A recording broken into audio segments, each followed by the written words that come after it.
आज के इस वीडियो में देखेंगे, चलिए देखते हैं एसएससी का सीजीएल और एमटीएस में अत्यधिक पूछे जाने वाले जीके का क्वेश्चन आंसर, जो कि जनरल नॉलेज से रिलेटेड है। प्रश्न उत्तर देखेंगे आज का सामान्य जानकारी का। चलिए चलते हैं आज के पहला प्रश्न पर। आज का पहला प्रश्न है जो जीके का पहला प्रश्न है, और यह सब एसएससी सीजीएल और एसएससी एमटीएस सीएचएसएल इसे एग्जाम में अत्यधिक पूछे जाने वाले सवाल हैं। पहला प्रश्न है, पृथ्वी पर दिन और रात होते हैं किसके कारण? ऑप्शन है दैनिक गति कारण, वार्षिक गति कारण, छमाही गति कारण या तिमाही। इसका सही उत्तर क्या हो जाएगा दोस्तों? चलिए सही उत्तर हो जाएगा इसका ऑप्शन नंबर ए हो जाएगा इसका सही आंसर। दैनिक गति के कारण दिन और रात होती है।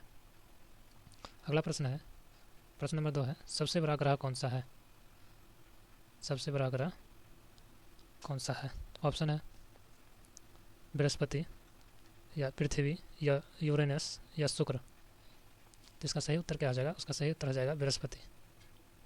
ऑप्शन नंबर 1 बृहस्पति हो जाएगा सही आंसर।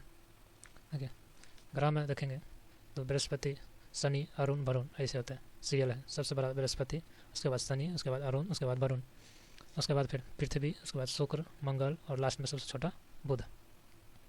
चलिए अगला प्रश्न देखते हैं, सबसे छोटा ग्रह कौन है? वो अभी बता ही दिए हैं। सबसे छोटा ग्रह कौन सा है? ऑप्शन है आपका मंगल, शनि, बुध या नेपच्यून। तो इसका सही उत्तर क्या हो जाएगा? इसका सही उत्तर हो जाएगा ऑप्शन नंबर सी। अभी तुरंत बताएं, सबसे छोटा ग्रह बुध है और सबसे नज़दीकी ग्रह भी बुध। सबसे छोटा और सबसे नज़दीक सूर्य का बुध। चलिए अगला प्रश्न देखते हैं। अगला प्रश्न है, एगुलहास धारा किस महासागर में बनती है? एगुलहास धारा पूछते हैं किस महासागर में बनती है? ऑप्शन है प्रशांत महासागर, हिंद महासागर या आर्कटिक महासागर या अन्य किसी महासागर। इसका सही उत्तर क्या हो जाएगा? सही उत्तर हो जाएगा option number B. Option number B हो जाएगा सही। ऑप्शन नंबर बी हो जाएगा सही, हिंद महासागर में। चलिए अगला प्रश्न देखते हैं। अगला प्रश्न नंबर 5 है, पृथ्वी का सबसे भीतरी वाला भाग करोड़ किसका बना होता है? इसका तो ऑप्शन देख लेते हैं। ऑप्शन आपके हैं, देखिए ऑप्शन है तांबा और जस्ता, निकेल और तांबा, लोहा और जस्ता या लोहा और निकेल। तो इसका सही आंसर क्या हो जाएगा? ऑप्शन नंबर, इसका सही आंसर हो जाएगा option number D option number सही, लोहा और निकेल रहता है पृथ्वी के सबसे भीतरी भाग का। चलिए अगला प्रश्न देखते हैं। अगला प्रश्न है इसका, मैग्नीज के उत्पादन में भारत का दूसरा स्थान, प्रथम देश कौन सा है? कहता है भारत का दूसरा स्थान है तो प्रथम देश कौन सा है? ऑप्शन है फ्रांस या रूसी या कनाडा या अमेरिका। तो इसका सही उत्तर क्या हो जाएगा? इसका सही उत्तर हो जाएगा ऑप्शन नंबर बी, रूसी। ऑप्शन नंबर बी हो जाएगा रूस। अगला प्रश्न है, प्रश्न नंबर 7 देखें। अगला प्रश्न है, निम्नलिखित में से कौन देश कोयले का सबसे बड़ा उत्पादक है? कोयला का उत्पादक सबसे बड़ा देश कौन सा है? तो ऑप्शन है आपका ब्राज़ील है, भारत है या अमेरिका है या चीन है। तो इसका सही उत्तर हो जाएगा, सबसे बड़ा देश हो जाएगा तो यह option number C, America. Option number C हो जाएगा। चलिए अगला प्रश्न देख लेते हैं। अगला प्रश्न है, प्रश्न नंबर 8 है, इनमें किसको जापान का मैनचेस्टर कहा जाता है? मैनचेस्टर किसे कहा जाता है इनमें से? ऑप्शन है ओसाका, टोक्यो या नागासाकी या याकोहामा। तो इसका सही आंसर क्या हो जाएगा? आंसर नंबर सही हो जाएगा ऑप्शन नंबर 1 हो जाएगा सही। ओसाका को कहा जाता है जापान का Manchester. Option number A is the right answer. चलिए अगला प्रश्न देखते हैं। अगला प्रश्न कहता है, भारत के स्वतंत्रता संघर्ष के दौरान डिक्कन एजुकेशनल सोसाइटी नामक संस्था की स्थापना किसने की थी? तो ऑप्शन है जवाहरलाल नेहरू या रविंद्रनाथ टैगोर या बाल गंगाधर तिलक या व्योमेश चंद्र बनर्जी। ऑप्शन नंबर 9 का, तो इसका सही उत्तर क्या हो जाएगा? सही उत्तर हो जाएगा बाल गंगाधर तिलक। ऑप्शन नंबर सी, बाल गंगाधर तिलक। चलिए अगला प्रश्न देखते हैं। अगला प्रश्न ये बहुत महत्वपूर्ण प्रश्न है। 1857 के गदर के समय भारत का गवर्नर जनरल कौन था? तो ऑप्शन है इसका Lord Canning, Neil Armstrong, John Mathai या अन्य।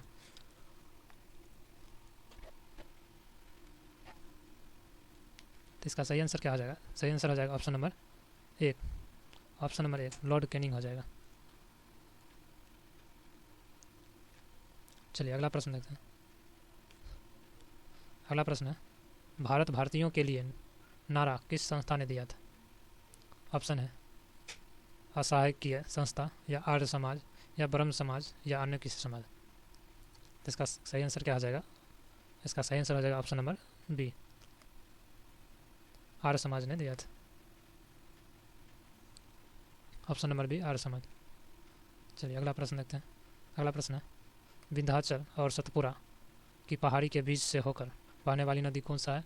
ऑप्शन है नर्मदा, सिंधु, कोसी या गोदावरी। तो इसका सही आंसर क्या हो जाएगा? सही आंसर हो जाएगा बिल्कुल ये नर्मदा नदी। नर्मदा नदी सही हो जाएगा ऑप्शन नंबर ए।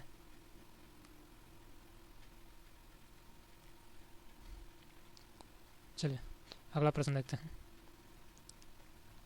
अगला प्रश्न है इन्वेस्टर प्रोटेक्शन फंड, इंग्लिश में लिखा इन्वेस्टर प्रोटेक्शन फंड किस संस्था ने स्थापित किया था?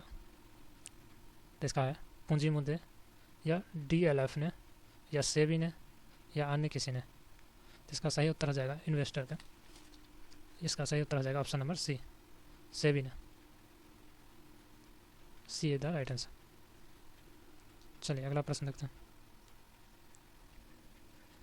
अगला प्रश्न कहता है कुंडापुर एवं करवार कच्छ वनस्पति संस्थान कहाँ स्थित है? ऑप्शन है केरल राज्य में, कर्नाटक या तमिलनाडु या त्रिपुरा राज्य में। तो इसका सही आंसर क्या हो जाएगा? कुंडल एवं करवार कच्छ वनस्पति यह हो जाएगा कर्नाटक में स्थित है। Option number B is the right answer. Option number B Karnataka राज्य में। चलिए अगला प्रश्न है प्रश्न नंबर 15 है भारत की प्रथम बहुउद्देशीय परियोजना किस नदी पर बनाई गई है थी? तो ऑप्शन है कावेरी नदी या गंडक नदी, दामोदर नदी या यमुना नदी। इसका सही उत्तर क्या हो जाएगा? सही उत्तर हो जाएगा ये option number C is the right answer. Damodar नदी पर बनाया गया था। Option number C is the right answer. अगला प्रश्न है प्रश्न नंबर 16 है इसमें से। प्रश्न नंबर 16 कहता है देखिए प्रथम स्थापित परमाणु संयंत्र एटॉमिक प्लांट कौन सा है? ऑप्शन है तारापुर परमाणु संयंत्र या गेटेनोम परमाणु संयंत्र या कुंडलकुलम परमाणु संयंत्र या अन्य किसी ने। तो इसका सही आंसर क्या होगा? सही आंसर है option number A is the right answer. Option number A is the right answer. Option number ए तारापुर होगा। चलिए अगला प्रश्न देखते हैं। अगला प्रश्न है यूनाइटेड किंगडम में शामिल है कौन शामिल है? यूनाइटेड किंगडम यानी यूके। ऑप्शन है इंग्लैंड तथा उत्तरी आइलैंड या वेल्स, स्कॉटलैंड या वेल्स या डी ऑप्शन है ए और सी दोनों। तो इसका सही उत्तर क्या हो जाएगा? सही आंसर इधर हो जाएगा इसका इधर डी और ए और सी। इसका सही उत्तर हो जाएगा D is the right answer. D हो जाएगा इंग्लैंड और उत्तरी आइलैंड और स्कॉटलैंड और तथा वेल्स सही उत्तर हो जाएगा।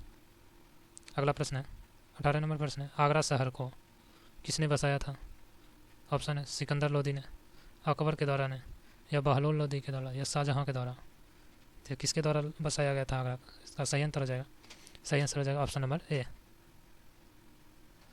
Option number A is the सही आंसर। चलिए अगला प्रश्न देखते हैं। अगला प्रश्न कहता है राष्ट्रीय प्रतीक के निचले भाग में उत्कीर्णित शब्द सत्यमेव जयते किस संदर्भ से लिए गए हैं? ऑप्शन है पुराण या जातक या उपनिषद या महाभारत। इसका सही आंसर क्या हो जाएगा? ऑप्शन नंबर सही क्या हो जाएगा? इसको लिखा गया है ऑप्शन नंबर सही सी इज द राइट आंसर। सी मुदकोनिषद से। चलिए अगला प्रश्न है, अशोक के शिलालेखों की लिपि क्या है? अशोक के शिलालेखों की लिपि कहती है गुरुमुखी या बराही या देवनागरी या हायरोग्लिफिक्स। इसका सही आंसर क्या हो जाएगा? सही आंसर हो जाएगा Brahmi, option number B. Option number B is the right answer, option number B. चलिए अगला प्रश्न देखते हैं। अगला प्रश्न है, बिहू निम्नलिखित में से किसका लोकप्रिय उत्सव है? ऑप्शन है असम, उड़ीसा, बिहार या बंगाल। इसका सही उत्तर हो जाएगा क्या? सही उत्तर हो जाएगा इसका ऑप्शन नंबर ए। ऑप्शन नंबर ए सही उत्तर हो जाएगा, ऑप्शन नंबर ए असम। असम का लोकप्रिय उत्सव है। अगला प्रश्न है, प्रश्न नंबर 22 देखिए, विवेकानंद रॉक मेमोरियल कहाँ स्थित है? ऑप्शन है अंडमान निकोबार, लक्षद्वीप या केरल या तमिलनाडु। तो इसका सही उत्तर क्या हो जाएगा? सही उत्तर हो जाएगा इसका option number D. Option number D हो जाएगा सही उत्तर, option number D is right answer, Tamil Nadu में स्थित है। चलिए अगला प्रश्न देखते हैं। अगला प्रश्न है 23 नंबर प्रश्न है, महात्मा गांधी को राष्ट्रपिता के रूप में उल्लेख सबसे पहले किसने किया था? ऑप्शन है सुभाष चंद्र बोस, जवाहरलाल नेहरू, वल्लभ भाई पटेल या इनमें से कोई नहीं। तो इसका सही उत्तर क्या आ जाएगा? सही उत्तर हो जाएगा इसका Subhash Chandra Bose. Subhash Chandra Bose is the right answer, A, option A. आइए अगला प्रश्न देखते हैं। आइए, प्रथम गोलमेज सम्मेलन कहाँ हुआ था? ऑप्शन है नई दिल्ली, लंदन, मुंबई या इनमें से कोई नहीं। इसका सही उत्तर क्या हो जाएगा? प्रथम गोलमेज सम्मेलन आपको पता है 3 गोलमेज सम्मेलन हुआ था और तीनों में से तीनों कोई भी भारत में नहीं हुआ था, यह सारा हुआ था इसका लंदन में, ऑप्शन नंबर बी। जो कि गोलमेज द्वितीय में गांधी जी भी शामिल हुए थे। चलिए अगला प्रश्न रखते हैं। अगला प्रश्न है, देश का लौह पुरुष किसे कहा जाता है? ऑप्शन है सरदार पटेल, पंडित जवाहरलाल नेहरू, महात्मा गांधी या लोकमान्य तिलक। इसका सही उत्तर क्या हो जाएगा? सही उत्तर हो जाएगा इसका option number A is the right answer. Sardar Patel को कहा जाता है लौह पुरुष कहा जाता है। और ये 26 नंबर क्वेश्चन है। ये 26 नंबर आप लोगों को आपको कमेंट में बताना है, गांधी जी को अर्धनगर फकीर किसने कहा था? ऑप्शन है 4 ऑप्शन, हिटलर, जिन्ना या चर्चिल या माउंटबेटन। ये आपको कमेंट बॉक्स में कमेंट करना है, कमेंट करके बताइएगा इसका ऑप्शन क्या आ जाएगा।